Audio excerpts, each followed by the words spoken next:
चलिए जानते हैं आज शाम की हिमाचल प्रदेश के सभी जिलों की सिलेक्टेड काम की बड़ी खबरों को। पर अभी तक आपने इस वीडियो को लाइक नहीं किया है तो लाइक कर दीजिए। हिमाचल में 7,000 पदों पर सरकारी नौकरी पर विराम, अदालत में सैकड़ों मामले विचाराधीन। जी हां, हिमाचल प्रदेश की सुखविंदर सरकार द्वारा कर्मचारी चयन आयोग हमीरपुर को 2 माह तक सस्पेंड रखने के बाद भंग किया गया था, जिससे 7,000 के लगभग पदों के लिए 150 पोस्ट कट की भर्ती प्रक्रिया अधर में ही लटक गई है। ऐसे में हिमाचल प्रदेश लोक सेवा आयोग को कर्मचारी चयन आयोग की भर्तियों के संचालन का जिम्मा दिया गया है, लेकिन यह कार्य अब कब शुरू होगा, इसको लेकर अभी तक प्रदेश सरकार की तरफ से स्थिति स्पष्ट नहीं की गई है। पलटू है सुक्खू सरकार, पहले शुरू की बंद करने की प्रथा, अब खुद ही बदल रही फैसले। जी हां, अगर किसी के सिर में दर्द हो तो उसका इलाज किया जाना चाहिए, न कि उसके बदले सिर को काटा जाना चाहिए। यह बात पूर्व शिक्षा मंत्री गोविंद सिंह ठाकुर ने प्रदेश की कांग्रेस सरकार द्वारा हमीरपुर कर्मचारी चयन आयोग को बंद करने पर कही है। उन्होंने कहा कि प्रदेश में सत्ता परिवर्तन के बाद जब से सुखविंदर सिंह सुक्खू के नेतृत्व में कांग्रेस की सरकार बनी है, तब से प्रदेश में बंद करने की प्रथा शुरू हो गई है। वहीं सरकारी स्कूलों में पहले तो वार्षिक समारोह न मनाने को लेकर निर्णय लिया गया, लेकिन बाद में सरकार अपने इस निर्णय से मुकर गई। इससे पता चलता है कि सुक्खू सरकार पहले जो बात करती है उसी बात को लेकर बाद में वह पलट जाती है। भाटापारा में पिकअप और ट्रक की भीषण टक्कर में 11 की मौत, पीएमएनआरएफ की तरफ से मृतकों के परिजनों और घायलों को सहायता राशि। जी भाटापारा छत्तीसगढ़ के बलौदा बाजार भाटापारा जिले के खमियारा गांव के पास गुरुवार देर रात पिकअप और ट्रक की भिड़ंत हो गई, जिसमें 11 लोगों की मौत हो गई है। वहीं आपको बता दें कि 10 से ज्यादा लोग घायल बताए जा रहे हैं। वहीं पिकअप में सवार सभी लोग एक ही परिवार के थे और पारिवारिक आयोजन में शामिल होने खिलोरा गांव से अर्जुनी गांव आए थे। इसी दौरान रात करीब 12 बजे खमरिया में DPWS स्कूल के पास पिकअप को तेज रफ्तार ट्रक ने टक्कर मार दिया। वही टक्कर इतनी जोरदार थी कि पिकअप के परखच्चे उड़ गए।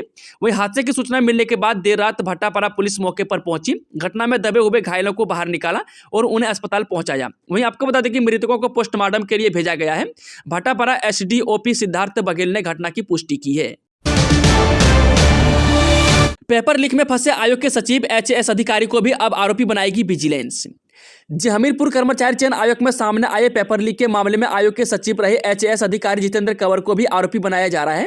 वहीं विजिलेंस ब्यूरो ने इसके खिलाफ जांच की अनुमति मांगी थी, वहीं राज्य सरकार ने यह अनुमति दे दी है। अब आयोग की सचिव के खिलाफ भी FIR दर्ज हो सकती है। वहीं राज्य सरकार ने भ्रष्टाचार निरोधक कानून की धारा 17A के तहत परमिशन टू इन्वेस्टिगेट दे दी है। वहीं विजिलेंस ब्यूरो अब पहले से दायर 2 FIR में किसी एक में आयोग के पूर्व सचिव का नाम भी शामिल करेगी। वहीं आयोग में तैनात डिप्टी सेक्रेटरी को इस दायरे से छोड़ दिया गया है, क्योंकि उनका वहां स्टे ही बहुत कम है। वहीं पेपर लीक के बाद राज्य सरकार एक तरफ हमीरपुर कर्मचारी चयन आयोग को भंग कर चुकी है और दूसरी तरफ आयोग में चल रही भर्तियों को लोक सेवा आयोग को देने का फैसला हुआ है। कांगड़ा एयरपोर्ट के सर्वे को मंजूरी, दोनों चरणों का भूमि अधिग्रहण एक साथ करने की तैयारी। जी हिमाचल सरकार ने कांगड़ा के गग्गल एयरपोर्ट के विस्तार को लेकर सोशल इंपैक्ट असेसमेंट सर्वे की मंजूरी दे दी है। इसके लिए हिमाचल प्रदेश प्रशासनिक प्रशिक्षण संस्थान हिपा को एजेंसी चुनने का काम दिया गया है, जो पूरा हो गया है। वहीं टेंडर के जरिए SRS एशिया को चुना गया है। यही एजेंसी मंडी एयरपोर्ट की असेसमेंट भी कर रही थी। अब पर्यटन विभाग सोशल इंपैक्ट असेसमेंट की नोटिफिकेशन करेगा, जिसमें इस एयरपोर्ट के लिए अधिग्रहित की जाने वाली भूमि की जानकारी देनी होगी।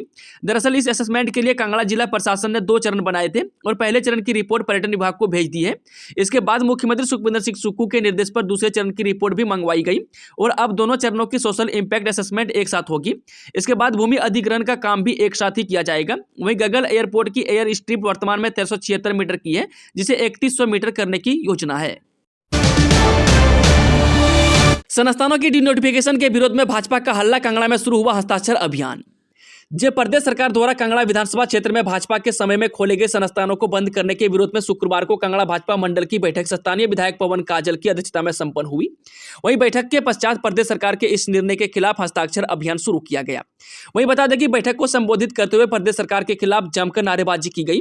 स्थानीय विधायक पवन काजल ने कहा कि सरकार जिस तरह से बदले की भावना से कार्य कर रही है, इसे किसी भी कीमत पर बर्दाश्त नहीं किया जाएगा तथा भाजपा द्वारा आज चलाए गए हस्ताक्षर अभियान को पूरी विधानसभा के क्षेत्र में घर घर जाकर पूर्ण करने के बाद अगर सरकार ने कांगड़ा विस क्षेत्र के बंद किए गए तो संस्थानों को नहीं खोला तो इसी अभियान को आंदोलन का रूप में दिया जाएगा। पंजाब में 12वीं का पेपर लीक, परीक्षा से महज 1 घंटा पहले रद्द करना पड़ा एग्जाम, मायूस लौटे बच्चे। जे पंजाब स्कूल शिक्षा बोर्ड ने शुक्रवार को एन मौके पर 12वीं का अंग्रेजी का पेपर रद्द कर दिया। इसके बाद स्कूल गए बच्चे मायूस लौट गए। वहीं सूत्रों के अनुसार पेपर 2 घंटे पहले लीक हो गया था, इसलिए पंजाब शिक्षा बोर्ड के कंट्रोलर परीक्षाओं के हस्ताक्षर वाले पत्र के जरिए जिला शिक्षा अधिकारी के साथ साथ स्कूल प्रबंधकों को पेपर रद्द के ऑर्डर भिजवा दिए हैं। आतंक के पनाहगार पाकिस्तान की मदद नहीं करेगा भारत, घोर आर्थिक संकट से जूझ रहा पड़ोसी मुल्क। विदेश मंत्री एस जयशंकर ने आर्थिक संकट से जूझ रहे पड़ोसी देश पाकिस्तान की मदद करने से इनकार करते हुए कहा कि इस्लामाबाद को पहले आतंकवाद के मुद्दे का समाधान करना चाहिए। पुणे में विदेश मंत्रालय द्वारा आयोजित वार्षिक एशिया आर्थिक संवाद में श्री जयशंकर ने स्पष्ट रूप से कहा कि पाकिस्तान से उत्पन्न होने वाले आतंकवाद एक मूलभूत मुद्दा है जिसकी भारत अनदेखी नहीं कर सकता और न ही करना चाहिए।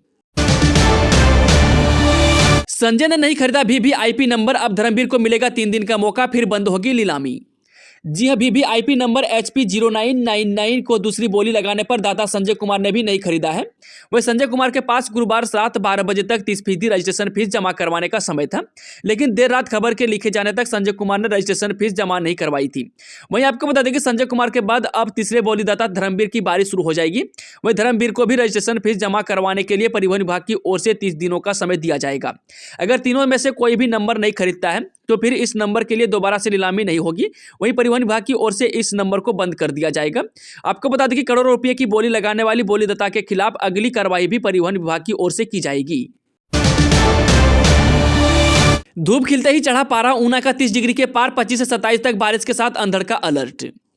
हिमाचल प्रदेश धूप खिलते ही पारा फिर से चढ़ गया है। वीरवार को ऊना जिले में अधिकतम तापमान फिर से 30 डिग्री को पार कर गया है। वहीं ऊना जिला में अधिकतम तापमान 30.5 डिग्री सेल्सियस दर्ज किया गया है। वहीं बिलासपुर जिला में अधिकतम तापमान 29 डिग्री तक पहुंच गया है और मंडी जिला में अधिकतम तापमान 28 डिग्री के पार कर गया है। वहीं तापमान बढ़ने से फरवरी महीने में ही गर्मियों का एहसास होना शुरू हो गया है। हालांकि राजधानी शिमला में दिन भर मौसम सुहाना बना रहा है। यहाँ का अधिकतम तापमान 18 डिग्री सेल्सियस ही दर्ज किया गया है। वहीं प्रदेश में 25 फरवरी से मौसम फिर बिगड़ सकता है।